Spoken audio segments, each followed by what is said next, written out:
Hello hello, ನಾನು ಮಾರಿಗುಡಿಯಿಂದ ಶಿವ ಮಾತಾಡ್ತಿರೋದು. ತಂದಾಗಿದ್ದೀರಾ? ಅದೇ ನಾನು ರಾಣಿಗೆ ಫೋನ್ ಮಾಡಿದ್ದೆ, ಅವ್ರ ಫೋನ್ ಹೋಯ್ತಲ್ಲ, ಹೊಸಿ ಅವ್ರಿಗೆ ಕೊಡಕೈತದ?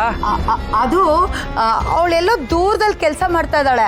ಅವಳು ಬಂದ ತಕ್ಷಣ ನಾನೇ ಮಾಡಿಸ್ತೀನಿ. ಸರಿ ಕಣವ.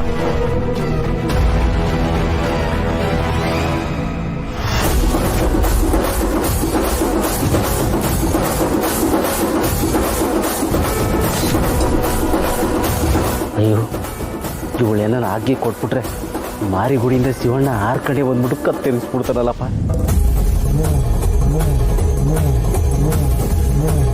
ಹಲೋ ರಾಣಿ, ರಾಣಿ ಅಣ್ಣ, ಚಂದಾಗಿದ್ಯಾ? ಅದು ಫೋನ್ಯಾಗೆ ಒಂದೇ ಕಡ್ಡಿ ಇತ್ತಲ್ಲ, ಅದಕ್ಕೆ ಫೋನ್ ಬಂದಿಲ್ಲ.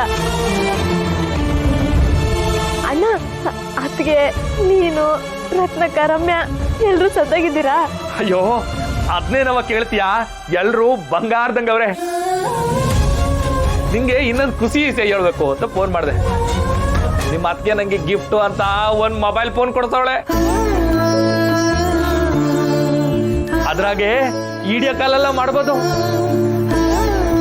ನಾನಿವಾಗ ನಿನ್ನ ನೋಡ್ಬೇಕು ಅಂದ್ರೆ ಅಲ್ಲಿ ಗಂಟ ಬರ್ಬೇಕು ಅಂತಾನೆ ಇಲ್ಲ, ನಿಂಗೆ ವಿಡಿಯೋ ಕಾಲ್ ಮಾಡಿ ಮಕ ನೋಡೋದೆಯ. ನಂಗಂತೂ ಬೋ ಖುಷಿ ಆಗ್ಬಿಟ್ಟೈತೆ. ಬೆಳಿಗ್ಗೆಯಿಂದ ಎಲ್ರಿಗೂ ವಿಡಿಯೋ ಕಾಲ್ ಮಾಡ್ತಾ ನಿಂತೀವಿ ನಾನು ಇಲ್ಲಿ ಅಂಗಡಿನಾಗೆ. ಅಣ್ಣ, ನೀನ್ ಖುಷಿಯಾಗಿದ್ದೀನಿ ಅಂದಲ್ಲ, 100 ಜನ್ಮಕ್ಕಾಗಷ್ಟು ನೆಮ್ಮದಿ ಒಂದೇ ಗಳಿಗೆಗೆ ಸಿಕ್ಬಿಡ್ತು. ನೀನು, ಅತ್ಗೆ, ರತ್ನಕ್ಕ, ರಮ್ಯಾ ಎಲ್ರೂ ಖುಷಿಯಾಗಿರ್ಬೇಕು.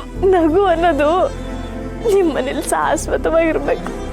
ಅಲ್ಲ ಕಣವ, ಎಲ್ರು ಸಂದಾಗಿರ್ಬೇಕು ಅಂತ ಹೇಳಿ ನಿನಗೆ ನೀನೇ ಹೇಳ್ಕೊಳ್ಳಿಲ್ವಲ್ಲವ? ನಂಗೇನಾಗೈತಣ್ಣ, ಈ ಮನೆನಾಗೆ ರಾಣಿ ಮಾರಾಣಿ ಆಗಿವ್ರಿ ನಾನು.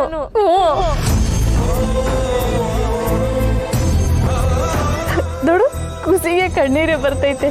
ಒಟ್ಟು ನೆಮ್ಮದಿಯಾಗಿವ್ನಿ.